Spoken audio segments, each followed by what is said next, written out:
ยังเหลือคนที่รักษาตัวอยู่นะครับและก็เป็นที่น่าเสียใจนะครับที่เรามีผู้เสียชีวิตนะครับซึ่งตรงนี้ผมเองก็ต้องขอแสดงความเสียใจนะครับกับบรรดาญาติพี่น้องครอบครัวโดยนะครับแล้วก็ทางหมอเองก็ได้พยายามเต็มที่นะครับในการที่จะดูแลอาการนะครับของผู้ป่วยทุกๆคนนะครับซึ่งตรงนี้ก็ขอให้มีความมั่นใจนะครับในการทำงานของทีมแพทย์ทำหน้าที่ดูแลรักษาพี่น้องอย่างเต็มที่นะครับในขณะเดียวกันก็ทางกระทรวงสาธารณสุขเองก็ได้มีการเสริมในกำลังการปฏิบัติให้กับทีมงานของแพทย์ตัวนะครับก็ถือว่าเดือนเมษายนเดือนเป็นเดือนที่เราอยู่กับมาตรการทั้งหลายนะครับเพื่อควบคุมการระบาดป้องกันการระบาดนะครับซึ่งจะเป็นเรื่องของการปิดสถานที่ชั่วคราวการควบคุมกิจกรรมที่มีความเสี่ยงการจำกัดเวลาปิดเปิดการบริการการเดินทางข้ามจังหวัดหรือภูมิลำเนาที่ขอพี่น้องนะครับได้ช่วยกันว่าชะลอหรืองดอะไรอย่างที่มันประจำเป็นนะครับก็เราก็อยู่แต่ในพื้นที่เราอยู่ในบ้านเรานะครับแต่ถ้ามีความจำเป็นจะต้องเดินทางนะครับสิ่งที่สำคัญก็คือมาตรการสุขภาพส่วนบุคคลที่จำเป็นที่ต้องปฏิบัติควบคู่ในการเดินทางหรือการทำกิจกรรมนะครับนอกจากนั้นนะครับการห้ามทำกิจกรรมที่มีคนร่วมเป็นจำนวนมากนะครับการดูแลอนามัยส่วนบุคคลนะครับซึ่งตรงนี้เนี่ยพี่น้องได้ให้ความร่วมมือเป็นอย่างดีนะครับแต่อาจจะมีบางส่วนบ้างนะครับซึ่งตรงนี้เราก็มีเจ้าที่ไปว่ากล่าวตักเตือนนะครับถ้าหากว่ายังได้ไปขอร้องขอความร่วมมือแล้วนะครับยังบ่ให้ความร่วมมือก็จำเป็นที่จะต้องดำเนินคดีนะครับในข้อหาการฝ่าฝืนนะครับคำสั่งหรือมาตรการทั้งหลายนะครับจากการร่วมมือของพี่น้องเนี่ยนะครับทำให้ตัวเลขลดลงอย่างที่ผมว่านะครับก็เราก็อยากจะอดเอาอีกหน่อยนะครับเราจะพยายามทำให้จนเราพบผู้ติดเชื้อนะครับหลังจากนั้นเนี่ยนะครับมีระยะปลอดภัยแล้วก็เราจะได้ใช้ชีวิตแบบปกติสุขนะครับโดยเฉพาะอย่างยิ่งนะครับมาตรการที่เพิ่มขึ้นจากที่การที่สบคกำหนดให้เชียงใหม่เขาเป็นพื้นที่สีแดงเข้มนะครับควบคุมสูงสุดและเข้มงวดนะครับอาจจะทำให้เราลำบากนิดนึงในการใช้ชีวิตประจำวันการทำอาชีพทั้งหลายนะครับแต่ว่าถ้าเราอดนิดนึงนะครับการควบคุมจะได้ผล 100% นะครับในส่วนของการปฏิบัติหน้าที่นะครับของเจ้าที่อย่างที่ผมได้เล่าให้ฟังนะครับบอกว่าจะเป็นการรักษาพยาบาลนะครับเรามีการประเมินสถานการณ์ในการประชุมทุกวันนะครับแล้วก็เราได้เพิ่มนะครับพื้นที่สำหรับโรงพยาบาลนะครับในเรื่องของการทำพื้นที่รองรับโรงพยาบาลสนามที่หนองฮ้อศูนย์ประชุมหนองฮ้อที่มหาวิทยาลัยเชียงใหม่ที่มหาวิทยาลัยแม่โจ้นะครับหรือการเปิดโฮสพิทอลเพื่อเป็นทางเลือกทั้งหลายนะครับก็เป็นสิ่งที่ได้เตรียมกันเพื่อรองรับนะครับแล้วก็ที่ผ่านมาก็ได้แก้ไขปัญหานะครับในเรื่องของพื้นที่เตียงที่จะรองรับนะครับผู้ที่เป็นผู้ติดเชื้อที่เป็นถือว่าเป็นผู้ป่วยที่สะสมนะครับมีกรณีพิเศษสำหรับพื้นที่โรงพยาบาลสนามนะครับซึ่งมีลักษณะเฉพาะนะครับเช่นที่ศูนย์เด็กที่เทศบาลแม่คือนะครับที่บน.41หรือมทบ33หรือการท่านะครับซึ่งตรงนี้เพื่อดูแลกำลังพลของตัวเองรวมถึงพื้นที่เรือนจำกลางนะครับซึ่งเดี๋ยวคุณหมอนพเปิ้ลก็จะมาเล่าให้ฟังนะครับการตรวจเชิงลุกนะครับหรือการตรวจเพื่อเจอผู้ติดเชื้อรายใหม่นะครับก็ดำเนินการอย่างต่อเนื่องนะครับเรามีกลุ่มเป็นกลุ่มคลัสเตอร์ใหญ่ๆนะครับที่พบผู้ติดเชื้อนะครับประมาณ12กลุ่มเช่นจะเป็นกลุ่มหมู่ทางสถานบันเทิงหรือการรวมกลุ่มทั้งหลายซึ่งลักษณะการติดเชื้อนะครับมันจะเป็นลักษณะการที่เราไปรวมกลุ่มกันนะครับทำกิจกรรมเช่นการเข้าค่ายนะครับการทับใบประกาศหรือแม้กระทั่งการเลี้ยงสังสรรค์นะครับ การทำกิจกรรมทางศาสนาเช่นการไปปฏิบัติงานศพหรือไปโบสถ์นะครับแล้วก็พบการติดในพื้นที่ชุมชนกับครอบครัวนะครับช่วงหลังมานี้นะครับสิ่งที่เป็นห่วงและเป็นความกังวลของทีมงานแพทย์ก็คือการลักษณะการติดเชื้อเนี่ยนะครับมันเข้าไปในพื้นที่ของครอบครัวกับชุมชนนะครับเพิ่มขึ้นมานะครับค่อนข้างที่จะนักขึ้นนะครับนั่นก็คือด้วยความที่เราไว้วางใจกันว่านี่เป็นคนในบ้านอันนี้เป็นเพื่อนสนิทอันนี้เจอกันเป็นประจำคงบ่มีการติดเชื้อนะครับซึ่งมันทำให้เราประมาทในการที่จะทำกิจกรรมร่วมกันทั้งกิจกรรมในครอบครัวโดยนะครับทำให้เราเนี่ยแบบละเลยนะครับก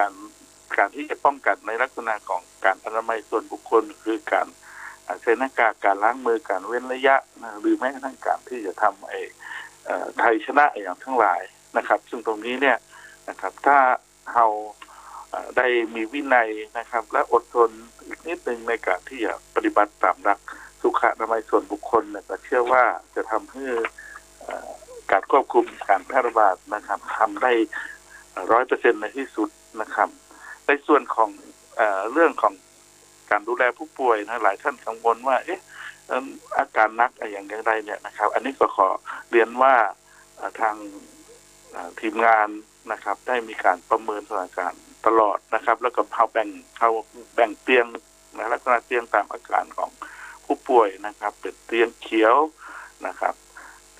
ส่วนใหญ่ก็จะเป็นคนที่บ่มีอาการนะครับมีเชื้อแต่บ่มีอาการนะครับเตียงเหลืองเริ่มมีอาการและเตียงแดงสำหรับคนที่จะต้องดูแลพิเศษนะครับทางจังหวัดนะครับได้มีการเตรียมการในเรื่องนี้เพื่อรองรับนะครับเตียงเหลืองนะครับเตียงเขียวนี่โรงพยาบาลสนามนะครับเขาถือว่าณขณะนี้เนี่ยการเข้าการออกของคนเนี่ยก็ถือว่าเขามีเตียงเพียงพอนะขณะนี้ก็สามารถรองรับได้นะครับณขณะนี้เขากำลังจะเพิ่มศักยภาพของเตียงเหลืองสำหรับผู้มีอาการนะครับจากเดิมที่เรามี300นะครับเขาก็ไปเพิ่มนะปรับโรงพยาบาลสังกัดแปลงเพื่อเป็นเตียงเหลืองได้อีก40เตียงนะครับที่โรงพยาบาลมหาราชหรือสวนดอกได้อีกประมาณ30นะครับแล้วก็ทางลานาได้เสนออีกทางเลือกหนึ่งมาให้นะครับสำหรับผู้ที่ต้องการเข้ารักษาพยาบาลเนี่ยนะครับลานาก็อีกประมาณ80เตียงนะครับเชื่อว่าในการที่จะดูแลพี่น้องนะครับสามารถดูแลได้อย่างดีนะครับก็ในโอกาสนี้นะครับขอขอบคุณนะครับพี่น้องว่าในมาตรการทั้งหลายนะครับในภาพรวมเราได้รับความร่วมมือเป็นอย่างดีนะครับแต่ก็ยังว่านะบางทีก็ยังมีกลุ่มที่ยังจะต้องเข้าไปตักเตือนนะครับหรืออาจจะต้องไปดำเนินการอาจจะต้องมีการดำเนินคดีนะครับก็ในโอกาสนี้ก็ขอขอบคุณพี่น้องทุกท่านพี่น้องจากเชียงใหม่ครับเจ้าขอบพระคุณท่านผู้ราชการจังหวัดเชียงใหม่ท่านเจริญฤทธิ์สงวนสัตว์นะเจ้าเพราะว่ายังมีแห่ม3ท่านนะเจ้าท่านผู้ว่าเจ้าที่ท่านผู้ว่าอยากจะให้อู้จักกับพี่น้องประชาชนนะเจ้ายินดีเจ้าท่านผู้ราชการจังหวัดเชียงใหม่นะเจ้าได้ฝากข้อห่วงใยไปถึงพี่น้องประชาชนตลอดจนถึงนะเจ้าอยากจะให้เฮาได้ปฏิบัติตามมาตรการต่างๆอย่างเคร่งครัดโดยเฉพาะอย่างยิ่งนะเจ้าต่างสาธารณสุขจังหวัดเชียงใหม่แล้วก็ฝ่ายปกครองนะเจ้าก็ได้มีการร่วมกับพี่น้องประชาชนในพื้นที่อสม.จิตอาสาต่างๆที่จะดูแลกันและกันในช่วงนี้นะเจ้าซึ่งประเด็นที่หลายคนรู้สึกบ่สบายใจแหมเรื่องนึงนะเจ้านั่นก็คือเรื่องของการที่มีผู้ต้องขังนะเจ้าในเรือนจำนะเจ้าติดเชื้อโควิด -19 ซึ่งในส่วนของทางสาธารณสุขจังหวัดเชียงใหม่เองนั้นนะเจ้าก็ได้มีมาตรการในการที่จะดูแลนะเจ้าผู้ต้องขังที่ติดเชื้อในพื้นที่ที่เฮาฮ้องกันว่าการใช้รูปแบบของ Bubble and Seal ซึ่งในเรื่องนี้เนี่ยเจ้าจะเป็นอย่างใดเนี่ยเจ้าเฮาจะไปอู้จ๋ากับนายแพทย์กิติพันธ์ฉลอมเนี่ยเจ้าซึ่งท่าน จะได้มาอู้จาถึงประเด็นในเรื่องนี้คือเขาได้เกิดความเข้าใจนักยิ่งขึ้นจากการที่เขาได้มีความวิตกกังวลนะจ๊ะว่ามาตรการนี้เนี่ยมันจะมาทำให้คนในพื้นที่นะเจ้าที่ได้มีการดำเนินการตามมาตรการบับเบิลแอนด์ซีลนั้นเนี่ยเล็ดลอดมาได้แม่นก่อนนะเจ้าซึ่งตอนนี้นายแพทย์กิติพันธ์ฉลอมอยู่ในสายกับเฮาแล้วนะเจ้าเฮาจะไปอู้จากับคุณหมอกันเจ้าสวัสดีเจ้าคุณหมอเจ้าสวัสดีครับเจ้าท่านผู้ราชการจังหวัดเชียงใหม่ห่วงใยเรื่องนี้นะเจ้าเราก็อยากที่จะฮื้อทางสาธารณสุขจังหวัดเชียงใหม่โดยนายแพทย์กิติพันธ์ฉลอมได้ชี้แจงกับพี่น้องประชาชนนะเจ้าถึงรูปแบบของการบริหารจัดการการดูแลนะเจ้าผู้ที่ติดเชื้อในเรือนจำจังหวัดเชียงใหม่ซึ่งสถานการณ์เรื่องนี้เป็นอย่างไรพ่องแล้วเจ้าคุณหมอเจ้าครับผมก็ต้องเรียนว่าจากที่เราเจอผู้ต้องขังที่ติดเชื้อนะครับเป็นผู้ต้องขังที่เข้าไปใหม่จริงๆกลุ่มนี้อยู่ในระบบที่เราทางเรือนจำเปิ้ลแยกไว้แล้วเปิ้ลก็เก็บตัวอย่างมาตรวจนะครับแล้วก็ถึงจะเจอว่าเกิดการติดเชื้อเกิดขึ้นทีเนี้ยประเด็นก็คือในเรือนจำเนี่ยมันมีข้อจำกัดหลายอย่างนะครับอยู่กันอย่างหนาแน่นในอาร์ตแล้วก็มีผู้ช่วยเหลือที่จะต้องเข้าไปคอยดูแลผู้ต้องขังกลุ่มนี้ทีเนี้ยผู้ช่วยเหลือเนี่ยกลุ่มเนี้ยดันไปติดเชื้อจากผู้ต้องขังที่เข้ามาใหม่ตัวกันเลยทำให้เกิดการระบาดในเรือนจำเนี่ยนะครับนี่ก็ตอนนี้เนี่ยจากข้อมูลที่เราคัดกรองแล้วก็ประเมินดูก็พบว่ามีผู้ติดเชื้อ209 คนละนะครับแต่ว่าหลักๆก็จะอยู่ในแดนที่เป็นแดนที่จะมีผู้ต้องขังเข้าไปใหม่นะครับทีนี้ทางประเด็นนี้ก็ได้มีการนำเรียนในคณะกรรมการโรคติดต่อจังหวัดตั้งแต่ช่วงสัปดาห์ก่อนนะครับว่าการบริหารจัดการ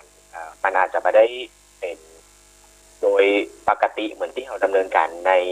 ปัจจุบันนี้เพราะฉะนั้นเนี่ยทางคณะกรรมการโรคติดต่อจังหวัดเปิ้ลก็เลยมีแนวทางขึ้นมาว่าก็ควรจะต้องเลือกทำมาตรการเพื่อที่จะควบคุมเพื่อการระบาดมันบาลามออกมาทางนอกแล้วก็ลดความเสียหายความรุนแรงที่จะเกิดขึ้นกับผู้ต้องขังทางในเนี่ยนะครับเอาก็เลยเป็นที่มาของการเลือกใจมาตรการที่เรามองว่าเป็น Bubble and Seal ที่เคยมีการใจที่จังหวัดสมุทรสาครโดยการทำที่โรงงานแล้วก็ใจที่เรือนจำนราธิวาสที่เคยมีการระบาดมาก่อนครับผมเจ้าตอนนี้นะเจ้าจำนวนผู้ติดเชื้อเนี่ยมีสถานการณ์เป็นอย่างไรพ่องเจ้าในเรือนจำมาเจ้าได้มีคนหายพ่องหรือยังเจ้าดูแลกันอย่างไรเจ้าครับตอนนี้เนี่ยในเรือนจำเนี่ยจะได้จัดตั้งโรงพยาบาลสนามขึ้นนะครับโดยใช้อาคารอเนกประสงค์ที่ทางเรือนจำเพิ่งจะสร้างความมั่นคงขึ้นมาให้เหมาะสมแล้วก็มีผู้ต้องขังเข้าไปอยู่ในเรือนในโรงพยาบาลสนามของเรือนจำนะครับในกลุ่มนี้เนี่ยต้องเรียนว่าส่วนใหญ่90%เลยเนี่ยเป็นสีเขียวอย่างที่ท่านผู้ว่าเรียนไปตะกี้ก็คือส่วนใหญ่มีอาการหรือมีอาการเพียงเล็กน้อยนะครับมีอยู่13 คนที่อาจจะมีอาการเยอะหน่อย11 คนเนี่ยเป็นสีเหลืองแล้วก็2 คนเป็นสีส้มอันนี้ก็คือเป็นการแบ่งความเสี่ยงทางการแพทย์นะครับทั้ง13 คนนี้ก็ได้รับการดูแลได้รับยาจากทีมแพทย์ส่วนที่เหลือ100 กว่าคนที่เป็นสีเขียวก็ยังอยู่ในการติดตามอาการแล้วก็ส่วนใหญ่อาการไม่เยอะเท่าใดตอนนี้แยกมาประมาณอาทิตย์กว่าอีกสักอาทิตย์กว่าก็จะครบระยะที่จะแยกก็จะสามารถกลับไปอยู่ในแดนที่เป็นอยู่ปกติได้ทีนี้ตัวมาตรการนี้ก็ต้องนำเรียนว่าที่คณะกรรมการโรคติดต่อจังหวัดเลือกใช้เนี่ยก็เป็นเพราะว่าเขาต้องการที่จะป้องกันก็คือการระบาดมันออกมาทางนอกคำว่า Bubble and Seal มันจะมี2 กรรมนะครับคำที่เขาคุ้นเคยกันได้คำว่าซีลนี่คือไปปิดผนึกเลยเพราะฉะนั้นเนี่ยผู้ต้องขังที่อยู่แดนไหนกับแดนนั้นเขาแยกกลุ่มเปราะบางออกมาเพื่อดูแลในโรงพยาบาลสนามที่เหลือก็ต้องอยู่กับที่ตัวเก่าอันนี้เขาเรียกว่าซีลเนี่ยประเด็นก็คือในเรือนจำมันจะต้องมีการเข้าออกของเจ้าหน้าที่มีการจัดอาหารในจากแดนที่เป็นทำอาหารไปให้เพราะฉะนั้นเนี่ยมันก็เลยจะมีคำว่าบับเบิ้ลเข้ามาตัวคำว่าบับเบิ้ลก็คือไข่ที่ซีลมาได้อย่างผู้ต้องขังเนี่ยที่เปิ้ลจะต้องออกมาพักอยู่ทางนอกอันเนี้ยก็จะต้องมีสถานที่ที่เปิ้ลแยกจากคนอื่นไปปะปนกับคนอื่นแล้วต้องติดตามอาการอย่างใกล้ชิดแล้วก็มีการตรวจเป็นระยะอันนี้เขาเลยของเป็นมาตรการบับเบิ้ลแอนด์ซิมโดยวัตถุประสงค์ก็คือเพื่อจะป้องกันเชื้อจากทางในที่เกิดการระบาดเนี่ยลุกลามออกมาทางนอกแล้วก็แยกกลุ่มผู้ต้องขังที่เมื่ออาการเปราะบางเป็นกลุ่มเปราะบางนะครับเช่นมีโรคประจำตัวมีอาการเยอะอันนี้เราก็จะแยกมาดูแลในโรงพยาบาลสนามซึ่งตอนนี้เนี่ยเราได้รับความร่วมมือจากทาง กองทัพบกในการที่จะเข้ามาจัดตั้งโรงพยาบาลสนามเพื่อเพิ่มศักยภาพในการดูแลเพิ่มเติมในแดนที่เป็นสถานพยาบาลในเรือนจำเพื่อมั่นใจว่าผู้ต้องขังในกลุ่มที่อาจจะมีภาวะแทรกซ้อนหรือมีอาการรุนแรงเนี่ยได้รับการดูแลได้รับการดูแลทางการแพทย์ได้อย่างถูกต้องครับแล้วก็จากมาตรการเหล่านี้เนี่ยกระเดียวถ้าครบ2 สัปดาห์ก็คืออีกวันที่7 พฤษภาคมเราจะมีการตรวจภูมิคุ้มกันของผู้ต้องขังเพื่อประเมินดูว่ามีใครมีภูมิแล้วก็ปลอดภัยสามารถจะกลับมาใช้ชีวิตได้ตามปกติสักหมกใดแล้วก็โดยแนวทางที่เราวางไว้คือ8 วันเนี่ยเราก็ควรจะสามารถที่จะควบคุมการระบาดในเรือนจำได้เพราะนั้นการที่เอาแผนนี้มาใช้ก็ทำให้เราวางแผนได้ดีขึ้นแล้วก็มีกรอบการดำเนินงานที่ชัดเจนครับผมเจ้าคุณหมอเจ้ามีคำถามจากท่านผู้ฟังนะเจ้าเนื่องจากว่าพื้นที่ในเรือนจำเนี่ยก็จะเป็นพื้นที่ที่ต้องดูแลเป็นพิเศษนะเจ้ากรณีที่มีผู้ติดเชื้อจำนวนหลักร้อยนะเจ้าแล้วก็ตอนนี้ทราบว่าก็ได้มีจำนวนลดลงแล้วเนี่ยจำนวนสถิติของผู้ต้องขังในเรือนจำนี่บ่ได้เอามารวมกับในส่วนของเจียงใหม่มันก็เจ้าในรายงานที่เขารายงานนี่เขาจะแยกนะครับก็คือจะมีผู้ต้องขังที่จะมีผู้ต้องขังที่อยู่ในโครงการบับเบิ้ลแอนด์ซิลเขาจะแยกออกมารายงานเป็นแถบช่องหนึ่งเนื่องจากว่าตอนนี้เขาพอเขาทำมาตรการนี้เขาก็เหมือนแยกให้ชัดตีกรอบให้ชัดเพราะฉะนั้นจำนวนผู้ติดเชื้อสะสมที่เขารายงานก็ยังจะเป็นในชุมชนคือทางนอกเป็นหลักครับผมแต่เขาก็จะแยกให้เห็นภาพเห็นข้อมูล2 ก้อนให้ชัดเจนเพื่อที่ว่าประชาชนก็จะได้ติดตามสถานการณ์ทางในได้โดยแต่หลักๆที่เขาใจติดตามสถานการณ์ดีขึ้นจำนวนลดลงเนี่ยก็คือเป็นภาพในของจังหวัด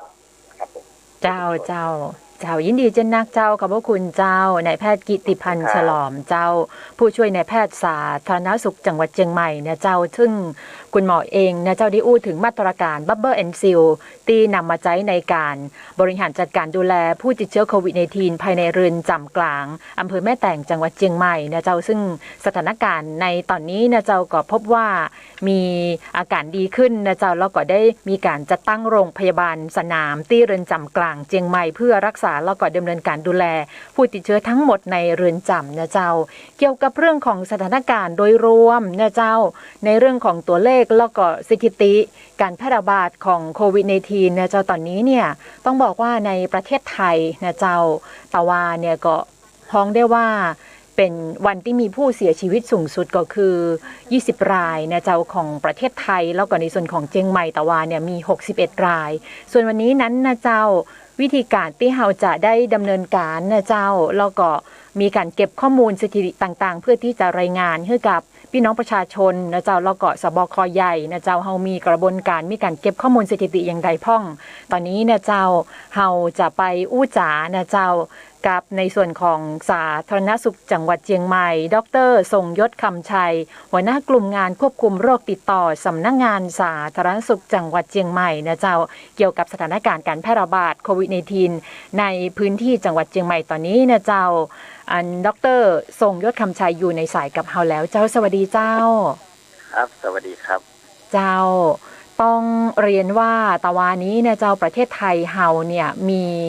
ผู้เสียชีวิตจำนวนถึง20 รายด้วยกันนะเจ้าก็เลยทำให้หลายคนเริ่ม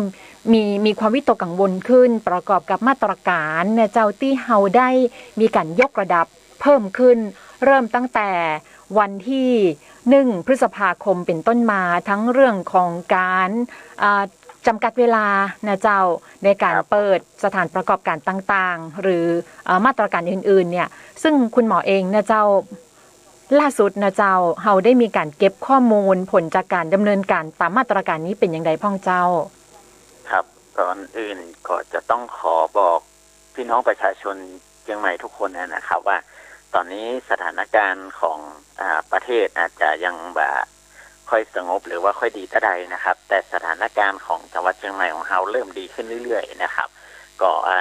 เจอผู้ป่วยรายใหม่เนี่ยวันละถึง100นะครับเพราะฉะนั้นก็ทั้งหมดทั้งมวลเนี่ยก็อยู่ที่ความร่วมมือของพี่น้องประชาชนทุกท่านนะครับของทุกท่านอดเอาหน่อยนะครับ14 วันบ่ได้นะครับ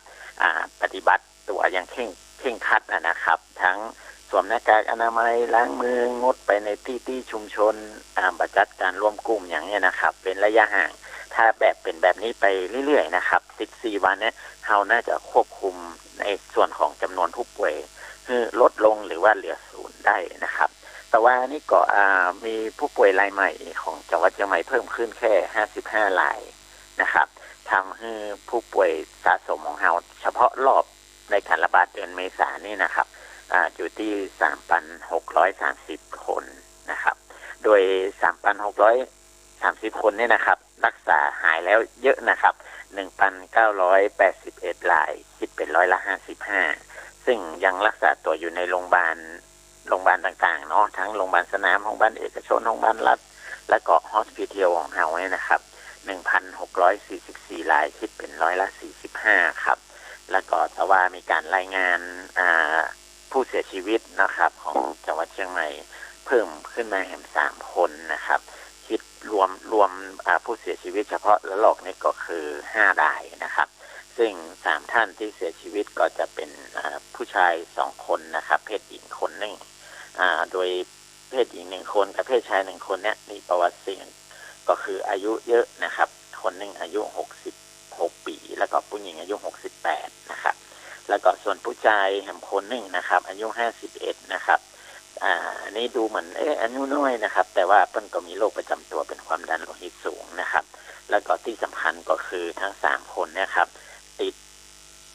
โรคมาจากคนในครอบครัวแล้วก็คนที่เป็นคนรู้จักกันคนสนิทในแอลที่บ้านนะครับเพราะฉะนั้นในส่วนของการระบาดตรงนี้นะครับขอฝากเตือนพี่น้องประชาชนด้วยนะครับว่าในช่วงนี้นะครับความสนิทสนมกันนะครับความใกล้ชิดกันเนี่ยครับเป็นญาติเป็นเพื่อนกันเนี่ยอาจจะทำให้เราละเลยในการสวมหน้ากากคิดว่าน่าจะปลอดภัยนะครับอันนี้บดีนิ่งนอนใจไว้วางใจเตือนนะครับเพราะนั้นขอสวมหน้ากากก่อนนะครับเวลาที่มีญาติหรือว่าพี่น้องมาพบกันเนี่ยนะครับแล้วก็อยู่ห่างๆกันไว้ก่อนล้างมือบ่อยๆนะครับก็จะทำให้เกิดความปลอดภัยสูงนะครับทีนี้มาดูเฉพาะคนที่รักษาตัวนะครับ 1,644 รายเนี่ยนะครับเราก็จะแยกเป็นตามความรุนแรงของผู้ป่วยนะครับโดยมีผู้ป่วยที่มีอาการหรือว่ามีอาการเล็กน้อยนะครับหรือว่าเป็นผู้ป่วยสีเขียวนะครับเต็งเขาว่าผู้ป่วยเต็งสีเขียวเนี่ยนะครับ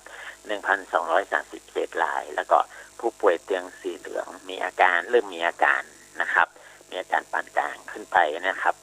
208 รายนะครับแล้วก็มีอาการค่อนข้างหนักสีส้มเนี่ย78 รายแล้วก็มีอาการหนักสีแดง15 รายครับอันนี้ก็จะเป็นสถิติคนไข้ของจังหวัดเชียงใหม่นะครับแต่ที่สำคัญที่อยากจะให้พี่น้องได้เห็นประชาชนได้เห็นนะครับว่าในส่วนของการตรวจคัดกรองเนี่ยนะครับในการตรวจคัดกรองแล้วก็การสอบสวนโรคต่างๆเนี่ยนะครับแต่ว่าเนี่ยเราตรวจไป 1,685 รายพบผู้ติดเชื้อ52 รายคิดเป็น3.09%ถึงแม้ว่าจะมีแนวโน้มลดลงนะครับแต่มันมีข้อมูลที่น่าสนใจก็คือว่ายอดการติดเชื้อที่มีจากคนที่มีประวัติสัมผัสในสถานบันเทิงนี้นะครับจากคนไข้ทั้งหมดของเรา 3,630 เนี่ยนะครับติดจากสถานบันเทิงเนี่ยนะครับลดลงจากเดิมตอนแรกๆเนี่ยคือ50%ตอนนี้ลดลงมาเหลือ39.5%แต่ไปเพิ่มที่การสัมผัสในครอบครัวนะครับติดจากคนในครอบครัวเนี่ยเพิ่มจาก10%ตอนแรกๆนะครับขึ้นมาเป็น22.3%แล้วก็สัมผัสในชุมชนเนี่ยนะครับเพิ่มจาก10%ในตอนแรกๆเพิ่มมาเป็น13.3%แล้วก็ในสถานที่ทำงานเนี่ยเพิ่มจาก5%ตอนแรกๆนะครับมาเป็น10.6%ซึ่งเราจะเห็นได้ว่าปัจจัยเสี่ยงทั้ง3ปัจจัยเนี่ยนะครับก็คือในครอบครัวนะครับแล้วก็สัมผัสในชุมชนและสัมผัสในที่ทำงานเนี่ยเพิ่มสูงขึ้นอันนี้ก็จะเห็นได้ว่าที่เรามีมาตรการปิดสถานบันเทิงทั้งหลายนะครับทำให้การไปสังสรรค์กันในสถานบันเทิงเนี่ยลดลงเพราะนั้นยอดผู้ติดเชื้อจากการสัมผัสตรงนี้ก็จะลดลงตัวนะครับแต่ว่าคนที่ติดแล้วนะครับถ้ามันมีอาการปุ๊บช่วงที่ปิดสงกรานต์ปิดไปแอลบ้านไปเยี่ยมครอบครัวนะครับตอนนี้มันส่งผลมาให้มีการติดจากการสัมผัสในครอบครัวเพิ่มมากขึ้นนะครับแล้วก็จากสถิติผู้เสียชีวิตของเราก็ส่วนใหญ่ก็จะเป็นผู้สูงอายุแล้วก็มีการประวัติสัมผัสในครอบครัวอย่างนี้นะครับอันนี้ก็ขอฝากพี่น้องประชาชนนะครับว่ามาตรการต่างๆที่จังหวัดเชียงใหม่ออกไปนะครับเราไม่ได้มุ่งหวังที่จะทำลายเศรษฐกิจหรือว่า จะมุ่งเน้นที่จะป้องกันโรคด้านเดียวนะครับแต่เราอยากจะให้โรคตรงนี้นะครับการระบาดของโรคซึ่งมันมีการสัมผัสหรือว่าการติดเชื้อที่มากที่แตกออกไปนะครับเลยต้องมีการประกาศอย่างเข้มข้นนะครับแล้วก็ใช้เวลา14วันที่จะปิดตรงนี้ให้จบนะครับเพราะฉะนั้นถ้าพี่น้องประชาชนให้ความร่วมมือนะครับหยุดอยู่บ้านนะครับแล้วก็หยุดอย่างที่เป็นว่าหยุดเชื้อเพื่อชาติหยุดแพร่เชื้อเพื่อชาติเนี่ยนะครับสวมหน้ากากอนามัยแล้วก็ล้างมือทุกครั้งเนี่ยนะครับถ้าเอาร่วมมือกันตรงนี้นะครับ14วันสถานการณ์ของเชียงใหม่ของเราน่าจะดีขึ้นครับผมเจ้าจากแนวทางที่ผ่านมานะเจ้าเฮาได้เกิดใจวิธีนี้แล้วเนี่ยอยากจะให้คุณหมอได้อธิบายให้กับพี่น้องประชาชนได้เข้าใจแหมน้อยนึงนะเจ้าว่าการที่เฮาต้องปิดนะเจ้าบ่ให้มีการจำหน่ายอาหารแบบนั่งรับประทานเนี่ยมันจะนำไปสู่การแพร่เชื้อได้อย่างใดพ่องเพราะว่าตอนนี้เนี่ยหลายคนก็อาจจะมีความรู้สึกว่าเฮาต้องถูกจำกัดในเรื่องบางเรื่องแต่ท้ายที่สุดแล้วเนี่ยมันเป็นวิธีหนึ่งนะเจ้าที่จะทำให้เฮาสามารถที่จะระงับยับยั้งการแพร่ระบาดได้แล้วก็เกยใจได้ผลดีมาแล้วอย่างคุณหมอได้อธิบายสักน้อยนึงนะเจ้าครับอย่างที่ผมเรียนไปนะคะว่าการสัมผัสในชุมชนเนี่ยก็คือคนที่ติดเชื้อจากการสัมผัสในชุมชนเนี่ย13.3%นี่หมายถึงว่าไปในร้านอาหารไปในห้างสรรพสินค้าไปในพื้นที่ที่มีการรวมกลุ่มกันเนี่ยนะครับแล้วมีการติดเชื้อจากกรณีนี้เพิ่มขึ้นนะครับส่วนการติดเชื้อจากการสัมผัสในที่ทำงานก็หมายถึงว่าที่เพิ่มขึ้นหมายว่ามีกินข้าวร่วมกันเนี่ยนะครับรับประทานอาหารกินน้ำโดยการคุยใกล้ชิดกันนะครับกลุ่มลักษณะอย่างนี้นะครับเพราะว่าจะเป็นช่วงรับประทานอาหารเนี่ยนะครับกินข้าวเนี่ยก็คือทุกคนจะไม่ได้สวมหน้ากากอนามัยอยู่แล้วนะครับหน้ากากหรือว่าหน้ากากผ้าเนี่ยไม่ได้สวมอยู่แล้วเพราะฉะนั้นเวลากินนั่งกินด้วยกันกันไปนะครับมันก็จะทำให้เกิดเชื้อเนี่ยแพร่กระจายออกมาได้นะครับเพราะฉะนั้นการที่เราซื้อแล้วก็ไปกินที่บ้านก็บ้านใครบ้านมันก็มีความปลอดภัยสูงมากกว่านะครับอันนี้ก็จะลดการสัมผัสตรงนี้ได้นะครับอันนี้จึงเป็นที่มาของทางส่วนกลางนะครับทางสบคที่สบคกลางที่เพิ่นเลยประกาศว่าเพราะฉะนั้นขอความร่วมมือร้านอาหารนะครับว่างดรับประทานนั่งรับประทานในอาหารก่อนเพราะว่ามันมีสถิติการติดเชื้อจากการสัมผัสในร้านอาหารในชุมชนต่างๆเพิ่มขึ้นเยอะนะครับแล้วก็การลดตรงนี้นะครับก็จะทำให้พี่น้องประชาชนเนี่ยทุกคนเนี่ยซื้อเสร็จแล้วนะครับแล้วก็เอาไปรับประทานอาหารที่บ้านนะครับก็จะได้ใช้ช้อนไข่ช้อนมันนะครับช้อนส่วนตัวจานส่วนตัวก็จะลดการแพร่กระจายตรงนี้ได้นะครับถ้าเรานั่งกินข้าวอยู่ที่บ้านรับประทานน้ำดื่มน้ำอยู่ที่บ้านเนี่ยเราถอดหน้ากากนั่งอยู่คนเดียวเนี่ยหายห่วงครับปฏิเสธได้รับเชื้อจากไข่แล้วก็เอาเชื้อไปแพร่จากไข่แน่นอนครับเจ้าคุณหมอเจ้าจากเดิมนะเจ้าที่กลุ่มในการแพร่ระบาดกลุ่มแรกก็คือคลัสเตอร์สถานบันเทิงตอนนี้ก็เปลี่ยนมาเป็นกลุ่มที่เราจะต้องเฝ้าระวังนักขึ้นก็คือเรื่องของครอบครัวกลุ่มเสี่ยงที่เราเชิญชวนให้ลงทะเบียนเพื่อที่จะรับวัคซีนกลุ่มผู้สูงอายุแล้วก็กลุ่มผู้มีความเสี่ยง7โรคนะเจ้าตอนนี้เนี่ยมีความเสี่ยงอย่างใดพ่องนะเจ้าอยากจะให้คุณหมอได้อธิบายให้กับท่านผู้ฟังพี่น้องชาวเชียงใหม่ได้ฟังกันแล้วก็จะได้ระมัดระวังนักยิ่งขึ้นตัวนะเจ้าว่ากลุ่มนี้เนี่ยเป็นกลุ่มที่เสี่ยงต่อการแพร่ระบาดแล้วก็เป็นกลุ่มเปราะบางอย่างใดพ่องเจ้าครับก็จากที่ทุกท่านคงได้เห็นข่าวแหละเพราะว่าจะเป็นระดับประเทศหรือว่าเชียงใหม่ของเรานะครับในกลุ่มผู้เสียชีวิตนะครับส่วนใหญ่ก็จะเป็นผู้สูงอายุนะครับที่มีอายุมากกว่า60ปีขึ้นไปแล้วนะครับหรือว่าเป็นผู้ที่กลุ่มที่มีโรคเรื้อรังนะครับที่เป็นโรคประจำตัวนะครับกลุ่มนี้ก็คือในส่วนของร่างกายนะครับอ่อนแออยู่แล้วนะครับภูมิต้านทานก็จะต่ำนะครับเพราะฉะนั้นเมื่อรับเชื้อเข้าไปก็จะทำให้เกิดอาการที่หนักแล้วก็รวดเร็วได้นะครับอย่างที่ท่านเห็นข่าวนะครับเชื้อในช่วงนี้ก็จะเป็นเชื้อที่กลายพันธุ์นะครับไปสายพันธุ์อังกฤษเพราะฉะนั้นการติดเชื้อก็จะรวดเร็วแล้วก็อาการก็จะรุนแรงขึ้นนะครับก็เลยเป็นที่มาว่าในส่วนที่กลุ่มบางเขาว่า กลุ่มเปราะบางนะครับก็คือมีความเสี่ยงสูงที่จะเสียชีวิตได้ง่ายนะครับได้เร็วตัวก็คือผู้สูงอายุและกลุ่มผู้มีโรคเรื้อรัง7กลุ่มโรคนะครับก็จะควรจะ ที่จะได้รับวัคซีนก่อนนะครับเพราะฉะนั้นในส่วนของวัคซีนเนี่ยมีทางรัฐบาลก็ได้ประกาศมาแล้วว่ามีเพียงพอสำหรับทุกคนแต่ถ้าสมมุติว่าเราประกาศปุ้มพร้อมกันนี่นะครับศักยภาพในการฉีดก็จะเพียงพอแล้วก็ความแออัดหนาแน่นในการที่จะเข้าไปรับการฉีดวัคซีนก็อาจจะทำให้เกิดการแพร่กระจายโรคได้นะครับเพราะฉะนั้นเราก็ต้องประกาศมาเป็นช่วงนะครับช่วงแรกก็คือเอากลุ่มที่เสี่ยงก่อนก็คือผู้สูงอายุกับกลุ่มผู้โรคโรคเรื้อรังเนี่ยนะครับ7กลุ่มโรคกลุ่มนี้ก็จะฉีดก่อนภายในเดือนมิถุนายนนะครับเริ่มมาที่7มิถุนายนนะครับก็มีการจัดคิวจัดสรรให้นะครับอย่างโรงพยาบาลนครพิงค์จะฉีดได้วันละ700คนเนี่ยนะครับโรงพยาบาลมหาราชก็700คนก็จะมีการนัดจองคิวแล้วก็เรียงลำดับจะเกิดความแออัดและก็หนาแน่นครับและในส่วนของพี่น้องประชาชนที่อายุ18 ถึง 59 ปีเฮาก็จะเลื่อนในถัดไปก็คือเดือนจองเดือนกรกฎาคมแล้วก็จะฉีดประมาณกรกฎาคมสิงหาเนี่ยครับก็จะถัดออกไปเพราะฉะนั้นในส่วนของพี่น้องประชาชนที่อายุ18ขึ้นไปถึง59 ปีนี่ก็เป็นกลุ่มที่แข็งแรงนะครับท่านต้องป้องกันตัวเก่าก่อนนะครับป้องกันใส่หน้ากากอนามัยงดร่วมงานเลี้ยงสังสรรค์ล้างมือบ่อยๆรักษาระยะห่างตรงนี้นะครับเพื่อรอช่วงเวลาที่เขาจะฉีดวัคซีนให้นะครับคิดบานมานานเกินไปนะครับเพราะนั้นท่านป้องกันตัวเองก่อนแล้วก็รอตามเวลานะครับมันก็จะทำให้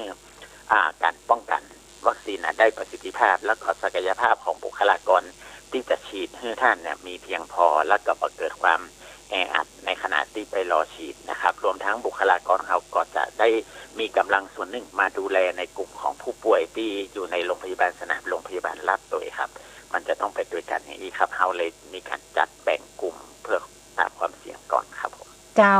คุณหมอเจ้าหันว่านอกเหนือจากเราจะลงทะเบียนทับวัคซีนผ่านทางแอปพลิเคชันนะเจ้าหมอพร้อมเนี่ยยังสามารถที่จะแจ้งความจำนงได้ในสถานพยาบาลที่เรามีประวัติเราไปรักษาประจำช่องทางอื่นๆได้แหมตัวเพราะว่าบางเตอผู้สูงอายุคนที่ใช้โทรศัพท์มือถือสมาร์ทโฟนแบบจ้างเนี่ยก็สามารถทำได้มันก็เจ้าครับแม่นครับท่านที่มีสมาร์ทโฟนหรือว่าใช้โทรศัพท์ประจ้างท่านก็ไม่ต้องกังวลใจนะครับท่านก็เดินเข้าไปที่โรงพยาบาลที่ท่านรักษาอยู่มีประวัติอยู่นะครับหรือว่าไปที่รพสตหรือว่าสถานีอนามัยใกล้บ้านท่านทุกแห่งหรือว่าไปหาอสม.ก็ได้นะครับเขาก็จะมีการบุคลากรเหล่านั้นก็จะช่วยท่านในการลงทะเบียนเพื่อที่จะจองฉีดวัคซีนครับเพราะนั้นถ้ามีโทรศัพท์มือถือสมาร์ทโฟนเนี่ยครับบ่ต้องไปฟังลูกหลานไปซื้อเตื้อนะครับถ้าไปซื้อตามห้างตามร้านต่างๆตอนนี้ก็อาจจะเกิดความเสี่ยงอย่างใดนะครับเพราะนั้นท่านเดินไปหาเจ้าหน้าที่สาธารณสุขของเรานะครับที่อยู่ในสถานบริการทางการแพทย์และสาธารณสุขได้ทุกแห่งนะครับเพื่อเปิ้นลงทะเบียนให้ได้เลยครับไม่ต้องกังวลในเรื่องใช้โทรศัพท์ประจ้างหรือว่ามันมีโทรศัพท์สมาร์ทโฟนครับสุดท้ายมีคำถามจากท่านผู้ฟังทาง Facebook Fanpage สวท.เชียงใหม่ PRD นะเจ้าซึ่งท่านผู้ฟังยังคงสอบถามกันมาเรื่องของการตรวจเชิงรุกเจ้าเดิมเนี่ยเราได้มีการตรวจเชิงรุกในกลุ่มคลัสเตอร์สถานบันเทิงนะเจ้าตอนนี้เนี่ยเริ่มเปลี่ยนกลุ่มเป็นกลุ่มครอบครัวนักยิ่งขึ้นการตรวจเชิงรุกของเชียงใหม่จะเป็นในลักษณะใดเจ้าครับตอนนี้ในส่วนของการตรวจเชิงรุกของจังหวัดเชียงใหม่เราจะลงไปในพื้นที่ที่เสี่ยงนะครับบางทีทางชุมชนแจ้งมาว่าในชุมชนแห่งนี้หรือว่าในห้างตรงนี้ในพื้นที่ตรงนี้หน่วยงานตรงนี้มีการพบผู้ป่วยมากขึ้นเนี่ยนะครับเพราะนั้นเปิ้ลก็จะแจ้งผ่านเจ้าหน้าที่สาธารณสุขหรือเจ้าหน้าที่ฝ่ายทางปกครองที่อยู่ใกล้ในอำเภอนั้นๆหมายนะครับทางสำนักงานสาธารณสุขจังหวัดกับหน่วยงานสาธารณสุขเราก็จะต้องมาตรวจสอบก่อนนะครับว่าผู้ป่วยที่เจอนั้นมันเพิ่มมากขึ้นก่อนนะครับแล้วถ้ามีการเห็นดูสถานการณ์ว่ามีการสัมผัสในครอบครัวหรือว่าในชุมชนหรือว่าในสถานที่ทำงานแล้วมีแนวโน้มว่าจะเพิ่มขึ้นเราก็จะลงไปคัดกรองนะครับในกลุ่มที่มีความเสี่ยงตรงนั้นหรือว่าในพื้นที่ที่เคยมีการระบาดเกิดขึ้นนะครับแต่ตอนนี้สงบไปแล้วแต่ว่าเราก็บอกไว้วางใจเนื่องจากว่าอาจจะมีบางท่านที่ติดเชื้อแล้วมันมีอาการนะครับแฝงตัวอยู่ในนั้นแล้วก็พร้อมที่จะมีการแพร่กระจายโรคได้ทุกเมื่อนะครับเพราะนั้นในพื้นที่เหล่านี้ทางสำนักงานสาธารณสุขจังหวัดก็จะมีรายชื่อมาหมดแล้วครับ แล้วเราก็จะลงไปสังเกตดูอาการเฝ้าระวังก่อนถ้ามันน่าจะ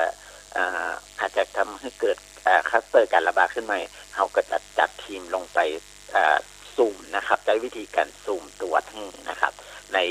ประชาชนหรือว่าในครอบครัวที่อยู่ในตรงนั้นนะครับแต่ไม่ได้หมายความว่าทางทีมจะตรวจได้ทุกคนนะครับมันเป็นการซูมนะครับก็คืออย่างครอบครัวนึงมี3 คนอาจจะตรวจแค่คนเดียวก่อนเนี่ยนะครับส่วนท่านที่มีความเสี่ยงนะครับท่านที่มีความเสี่ยงแล้วก็ไปสัมผัสผู้ป่วยมาก่อนหน้านี้หรือว่าไปในพื้นที่เสี่ยงตรงจุดนี้นะครับเขาก็จะมีจุด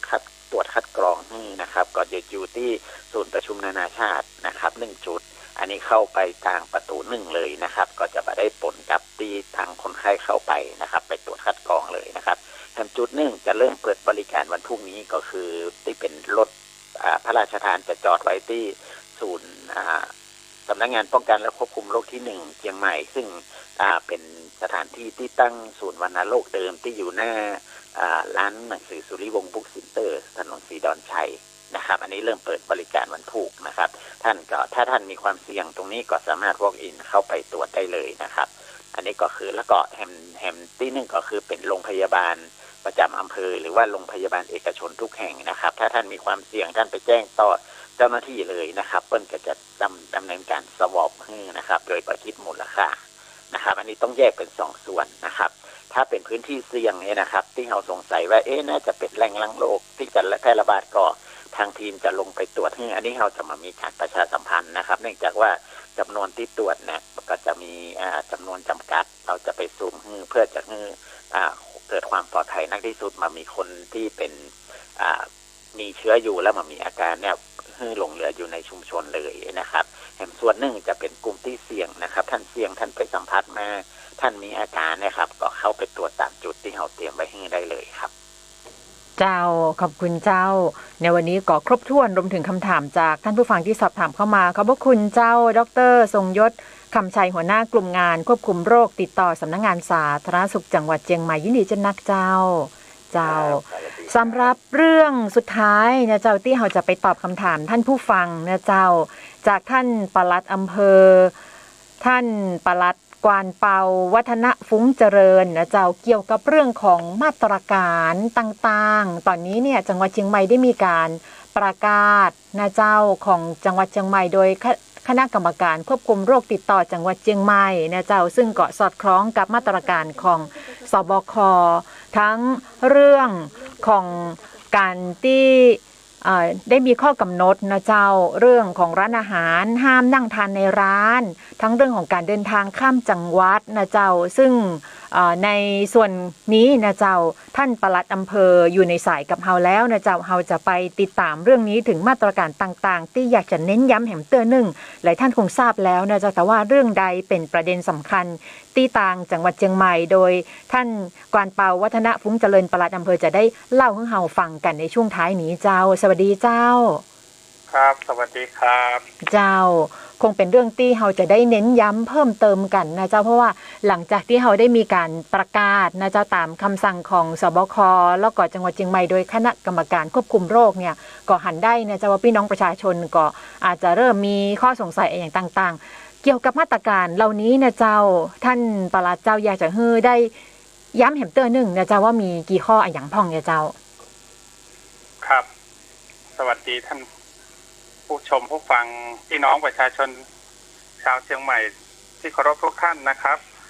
สำหรับมาตรการที่คณะกรรมการโรคติดต่อจังหวัดเชียงใหม่ได้กำหนดนะครับตอนนี้ก็มีมาตรการอยู่หลายประการนะครับเนื่องจากเวลาเรามีน้อยนะครับก็ขออนุญาตนำเสนอเฉพาะมาตรการที่มีพี่น้องประชาชนได้สอบถามมาเป็นจำนวนมากนะครับที่เป็นประเด็นฮอตฮิตขนาดนี้เลยนะครับก็คือเรื่องของคำที่48นะครับก็คือร้านหรือสถานที่จำหน่ายอาหารหรือเครื่องดื่มนะครับเราก็เป็นคำสั่งตั้งแต่วันที่1เนี่ยเราไม่ให้นั่งทานในร้านนะครับก็ต้องซื้อไปบริโภคที่บ้านหรือที่อื่นนะครับแล้วก็งดเครื่องดื่มแอลกอฮอล์ต่างๆนะครับแล้วก็ร้านนะครับจะเปิดได้ถึง3 ทุ่ม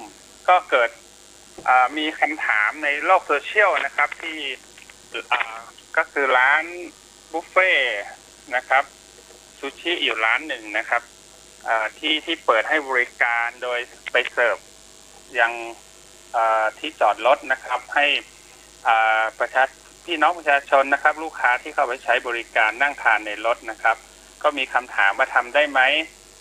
จะผิดคำสั่งนี้หรือไม่นะครับก็ขออนุญาตนำเรียนอย่างนี้นะว่าข้อเท็จจริงถ้าเราดูเพจของร้านนะครับที่ได้นำโฆษณาประชาสัมพันธ์ไปนะครับก็ถ้าดูจากตัวบทกฎหมายนะครับก็อาจจะทางร้านก็อาจจะเลี่ยงนะครับเนื่องจากว่าตรงนี้เดี๋ยวในช่วงบ่ายนะครับจะมีเจ้าหน้าที่เข้าไปตรวจสอบข้อเท็จจริงนะครับตอนเราออกคำสั่งนี้นะครับเราก็พยายามคิดถึงเรื่องนี้นะครับกลัวว่าจะมีการมาจอดรถทานหน้าร้านหรือที่พื้นที่ใกล้ๆกันนะครับตรงนี้เราก็ใช้คำว่าสถานที่นะครับนอกจากร้านแล้วเราระบุไปเลยว่าสถานที่และบริเวณโดยรอบแต่เข้าใจว่าร้านนี้นะครับเขาไปทำที่จอดรถห่างจากร้านประมาณ50 เมตรถึง100 เมตรนะครับประเด็นสำคัญมันอยู่ตรงนี้ครับร้านนี้ถ้าจะผิดหรือไม่ผิดมันอยู่ตรงที่ว่ามีการเสิร์ฟ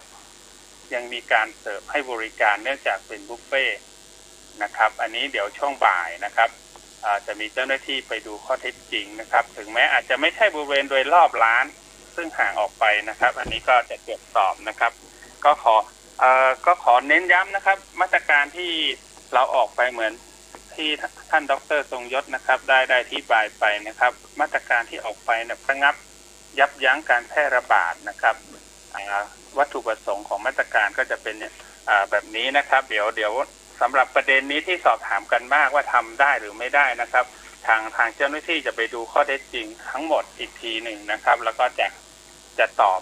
ให้กับพี่น้องประชาชนที่สงสัยนะครับว่าทำได้หรือไม่ได้ในช่วงบ่ายนะครับเพื่อให้ได้ข้อยุตินะครับอีกประเด็นครับขออนุญาตไปอีกประเด็นหนึ่งเลยนะครับที่สอบถามมามากก็คือเรื่องกิจกรรมครับห้ามจัดงานหรือกิจกรรมใดๆที่มีคนรวมตัวกันมากกว่า10 คนขึ้นไปนะครับอันนี้ขอย้ำนะครับเนื่องจากจังหวัดเชียงใหม่เรานะครับเรามีมาตรการตรงนี้นะครับเพื่อระงับยับยั้งให้การแพร่ระบาดของโควิด -19 ในพื้นที่จังหวัดเชียงใหม่เนี่ยให้ยุติโดยเร็วนะครับให้โลกสงบโดยเร็วเนี่ยของเราจะมีความเข้มกว่าที่สบคกำหนดนะครับสบคกำหนดไม่เกิน20นะครับแต่จังหวัดเชียงใหม่เราคณะกรรมการโรคติดต่อจังหวัดเชียงใหม่พิจารณาแล้วนะครับเพื่อให้เกิดประสิทธิภาพสูงสุดนะครับเราให้มีการจัดกิจกรรมได้ไม่เกิน10 คนนะครับสำหรับงานศพนะครับ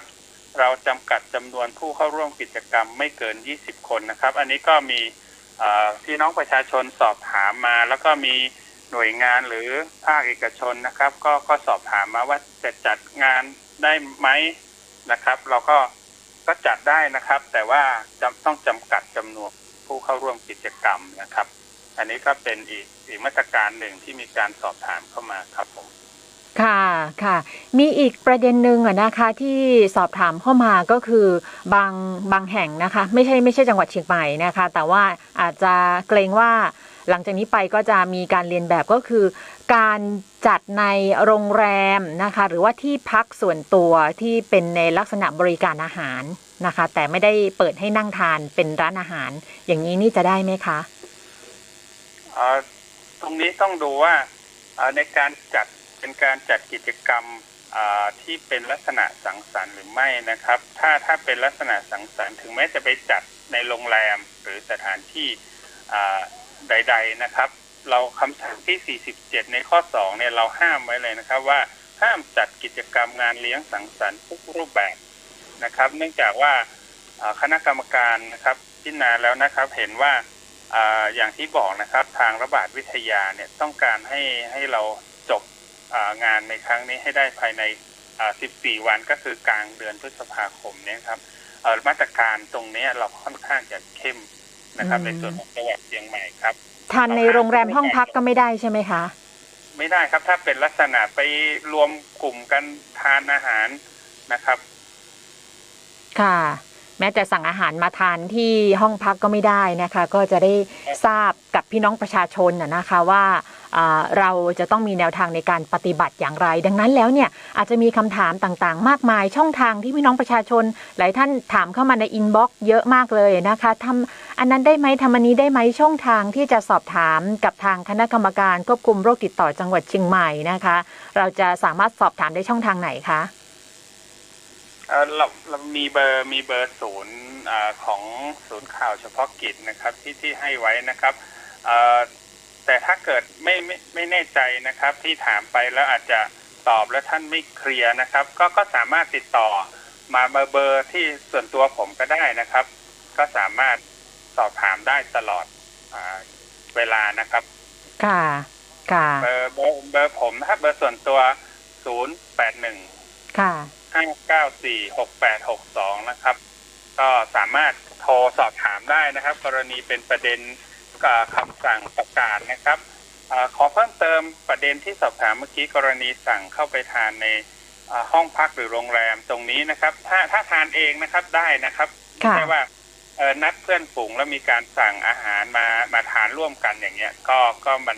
ไม่เป็นไปตามเจตนารมณ์ของคำสั่งนะครับค่ะครับผมวันนี้ขอบพระคุณค่ะท่านปลัดกวานเปาวัฒนฟุ้งเจริญค่ะปลัดอำเภอเมืองจังหวัดเชียงใหม่นะคะขอบพระคุณท่านมากค่ะค่ะสวัสดีค่ะสวัสดีค่ะขอบคุณท่านผู้ฟังที่ติดตามรับฟังรายการผู้ว่าราชการจังหวัดเชียงใหม่พบประชาชนค่ะท่านผู้ว่าเจริญฤทธิ์สงวนสัตว์นะคะได้เชิญนะคะทางสาธารณสุขจังหวัดเชียงใหม่โดยนายแพทย์กิติพันธ์ฉลอมผู้ช่วยนายแพทย์สาธารณสุขจังหวัดเชียงใหม่ดร.ทรงยศคำใจหัวหน้ากลุ่มงานควบคุมโรคติดต่อสำนักงานสาธารณสุขจังหวัดเชียงใหม่ค่ะและท่านปลัดอำเภอนายกวานเปาวัฒนฟุ้งเจริญนะคะได้พูดคุยถึงประเด็นต่างๆนะคะและสถานการณ์การแพร่ระบาดของโควิด -19 ค่ะสำหรับรายการผู้ว่าราชการจังหวัดเชียงใหม่มาถึงช่วงท้ายของรายการแล้วค่ะขอบคุณท่านผู้ฟังที่ติดตามรับฟังรายการซึ่งท่านสามารถที่จะรับฟังย้อนหลังได้อีกครั้งหนึ่งค่ะในเวลา 14 นาฬิกาทางคลื่น AM 1476 กิโลเฮิรตซ์นะคะและขอบคุณสถานีวิทยุชุมชนและวิทยุหลักที่รับสัญญาณรายการในวันนี้พร้อมกันทั่วทั้ง 25 อำเภอในจังหวัดเชียงใหม่และทางออนไลน์ Facebook Fanpage สวท.เชียงใหม่ PRD และ PR เชียงใหม่ท่านฟังย้อนหลังได้ค่ะท่านผู้ฟังขอบคุณทางสวท.ฝั่ง FM ความถี่ 89.25 เมกะเฮิรตซ์สถานีวิทยุกระจายเสียงทหารอากาศเชียงใหม่ระบบ FM ความถี่ 102.5 ค่ะและ AM 1332 กิโลเฮิรตซ์สถานีวิทยุกระจายเสียงกรมการรักษาดินแดนเชียงใหม่ AM ความถี่ 1152 กิโลเฮิรตซ์และสถานีวิทยุกระจายเสียงมหาวิทยาลัยเกษตรศาสตร์ระบบ AM ความถี่612และสถานีวิทยุชุมชนและสื่อออนไลน์ที่รับสัญญาณรายการในวันนี้ด้วยค่ะด้วยความขอบคุณค่ะดิฉันสุชยามหาอินค่ะอำนวยการผลิตโดยท่านผู้อำนวยการสถานีวิทยุกระจายเสียงแห่งประเทศไทยคุณมัน